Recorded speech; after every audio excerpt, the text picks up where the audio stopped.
Hey, welcome back to another episode of Ready on Set with me, your host, Roberto Garcia.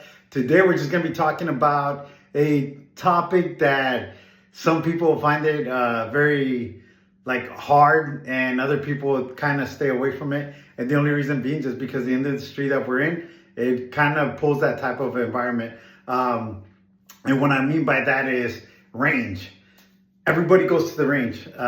You see some actors or people as far as crew go to the range and get in there, get their ear pro on, get their eye pro on, and they load up their ammo and they get behind a table or wherever it is that they have, and they just continue shooting at targets. And then once they get more comfortable with that, then they start moving to a sense that they start shooting again at multiple targets, moving targets, and they start doing all these other scenarios, which is great. Hey, don't get me wrong. It'll give you the feel of the cycle of the weapon, how the weapon's going to cycle. And most of the times that I usually try to say that is possibly something that you want to work on, is because at times, once you're instructed and you're taught how to properly clear a malfunction, a jam, a double feed, or if there's any other incidents that you're probably going to be working through, that's what you kind of want to put into practice before you get to the range with live ammunition. For us in the military, especially in the Marines, we go through a bunch of steps before actually working with live fire. And then even at the live fire portion, a lot of the simulation or exercises that we do, we use what's called sim rounds. And there's these little paintballs that shells that have paint on the inside, and when struck, it hurts, but at the same time, it'll expose them where you got hit by the little blotch of paint. If not, and that's usually more for your units that have a little bit more money.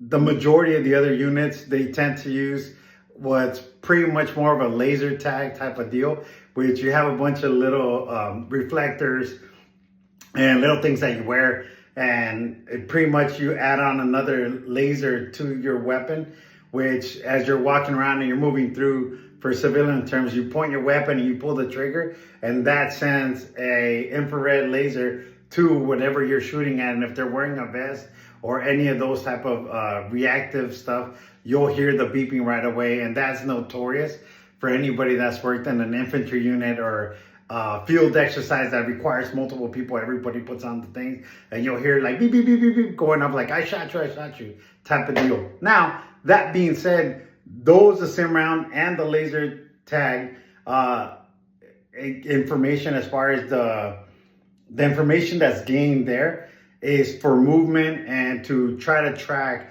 hey, we would do this, not that, because you would get shot. But that takes a lot of hours. That takes a lot of energy, a lot of manpower to try to focus on that. And what I try to tend to tell people is, you don't need to go dump thousands of dollars into a weapon system and training and all that and expect that to translate into camera. You can use all of that and then try to show up on set and say like, hey, I have at least 500 hours of range time. That's cool, but here we're going to be moving and we're going to be rolling around and doing a bunch of other things. And for us and a lot of the guys that I've worked with, shout out to Freddie Joe, shout out to Matt Siglock, Captain Dive. A lot of those guys that I started out with and I worked with at the very beginning, all the Marines, we all have the same mentality. We all have the same amount of safety that we go through things. And the way that we pretty much instruct has been in a way that we have implemented because we've actually seen it in the combat theater, because we've been in the combat theater, and we try to get as much as possible to teach the actors or the stunt performers, hey, this is what your mentality would be as you would be moving through or clearing a room or getting out of the vehicle or doing these other things. Why? Because that's the thing. So for them, when they start going like, okay, here's your weapon and it's loaded, they tend to move more like robots, or they'll do this and be like, they'll tend to do all this crazy stuff that does not look natural, especially for somebody that is seasoned on camera. And then at the same time, you'll have other people that are very, I guess it's just disrespectful to the weapons, and you'll see them twirling the weapon, or you'll see them moving around and using it as a pointer. and try to talk to people and stuff like that. That, in a sense, we don't do.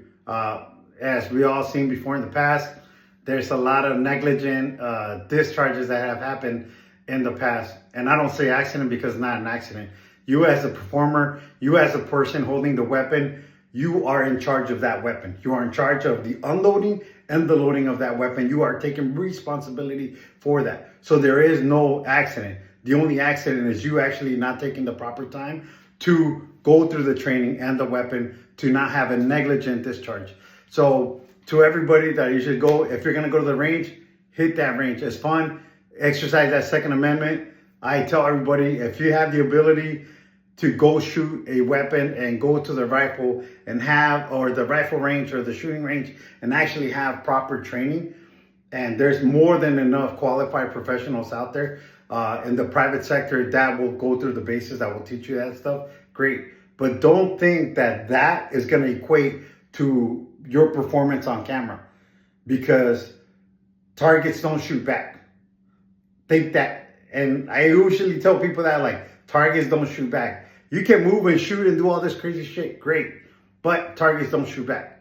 Now, that being said, if by any chance you're going to have anything on camera and you do not have a military or a tactical advisor that is qualified to pretty much break down that scene or have worked in the past to do that type of environment, you're wasting your money. You're wasting the money on the production because it's going to look like shit. All right? And the only reason I say that is because this weekend I went and saw a pretty big motion picture that had this actress that in the movie she implied that she was a special operator, a spec ops Marine, and everything that she did not resemble anything whatsoever. And yes, you can say, hey, well, Robert, this movie was set in the future. Great. Even more so, for us in the Marine Corps, there is nothing that we haven't done in the past 20, 30, 50 years that has changed in our values and in our training. Ask any Marine, from freaking Korea all the way to World War II, to like going forward to Vietnam, Desert Storm, Iraq, Afghanistan, they all move and walk and talk the same. Why? Because we keep a tradition of how we do things, and how we do things translate without knowing anything. I live in my block. I have a guy that I usually, when I go walk my dog, he sounds like, hey man, he goes, you're a Marine, right? I'm like, yeah. He goes, hey, Semper Fi, brother. I'm like, hey, Semper Fi, bro.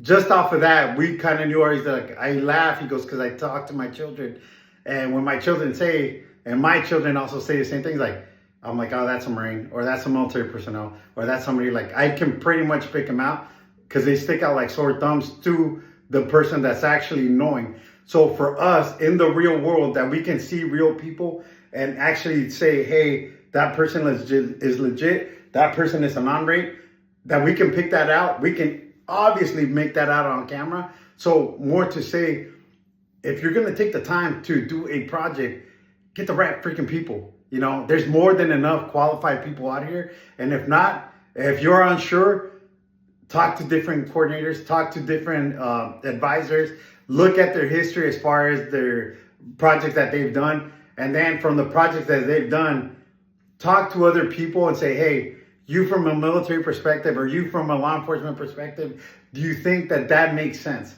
Because the majority of the people that are law enforcement or our military will look at a project and be like, no, that was garbage. None of that they put up there ever fucking happened. None of that. And from that alone, you start getting a lot of pushback. And a lot of people, especially in this industry, like to not say anything because they don't want to lose a job. They want to make sure that something is proper in the future that they can move into. And that's all great, man. But you can't say you want to keep it real and at the same time not do it. So one thing that I say to people, keep training, keep moving along, pick people's brains, you know, at both the Marines, the Navy, the Army, the Air Force, now the Space Force. Everybody has different protocols on how they do things. Everybody has different mission-orient fields that they go off of. Not everybody's the same. So anytime that you hear somebody like, oh, he was Special Forces, they know all this shit. They're fucking full of shit.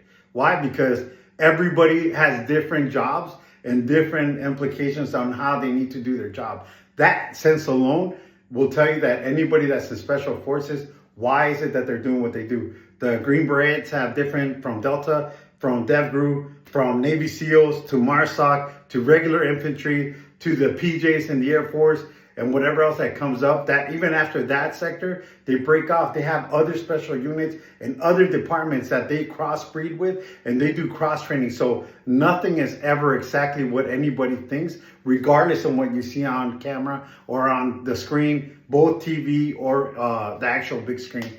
So guys, that's my little rant. I would love to hear you guys' feedback from all my military brothers and sisters. Hey, send me whatever you guys want. I'll pretty much put it out there because I'm one of you guys. I'm an audience member. I like to look at quality stuff. I like to be entertained. I like to show my family, especially my kids, hey, you know what? They actually got it right. That's actually what actually happens. And I think what I'm probably going to do in the near future is I'm going to try to have little segments where I'm going to interview military or tactical advisors that I know, or performers that are former military that work in that environment, both stunts and acting, and just get their feedback or their input on roughly what usually goes on in this industry and what is the backlash they sometimes get. Because I know personally for me, when I first came into the entertainment industry, I always thought like, man, they're gonna want me because I came off directly from the front lines. They're gonna want the realest shit. Hell fucking no. Not even freaking close. Why? Because some people feel, I guess, I'm not gonna say inferior. Some people feel scared of the real stuff because that's gonna move their position or their place. And then you'll have other guys that have been in the military, transferred into the entertainment industry, never really deployed, but did their job and did their time, which is great. I fucking love that. But people like that sometimes usually are afraid of other guys that come out of the wire, have come back, and they have done their job. And by doing their job, they feel like, oh, I can't really put this person in place because then they're not going to really look at my resume thinking that I'm not combat certified or any of that business, which I usually tell people, I'm like, hey man, I did my time.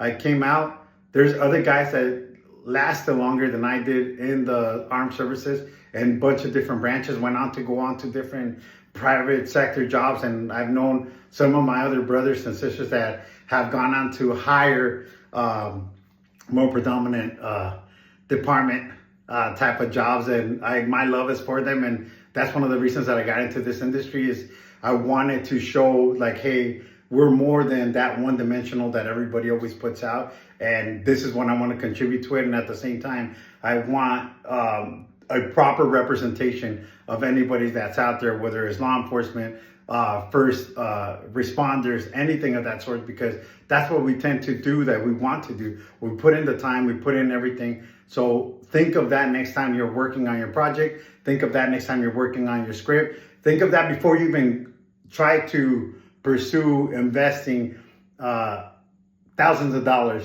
into training or moving or any of that stuff for that reason. And for that reason alone, at the same time, you have the other side that there's different private entities and companies that are trying to teach or instruct other entertainment industry professionals as far as stunt performers and actors on how to move with the weapons and how to do all that stuff that is not dealing within the range, but they're not giving you the proper way of going through it, which at the time when I see it looks silly. And when I mean it looks silly is because a lot of us joke around about that type of stuff. And why do we joke around? Because they're trying to implement stuff from other countries here in the US. It does not work like that. You can cross-pollinate some of the tactics and procedures, but not all of that is going to stick. And not if it is, it's to one small particular movement. But guys, go ahead and try to do whatever you can to take as much information in to make you a better performer, make you a better actor, make you a better stunt performer. And just go ahead and put out. And like I said, anytime, feel free, even if it's just a simple question, reach out to me. If not, if I don't know the answer, I can get you the answer. If it's a specific type of deal, then believe me, I can track down the right people to get you that right answer. And let's go out and keep making great movies. I think that's one of the best things that we have going for us right now. It's a very challenging time, but in this challenging time, a lot of people that are going to be creative, that are going to be true to its truest form, are going to overcome and make great actual projects.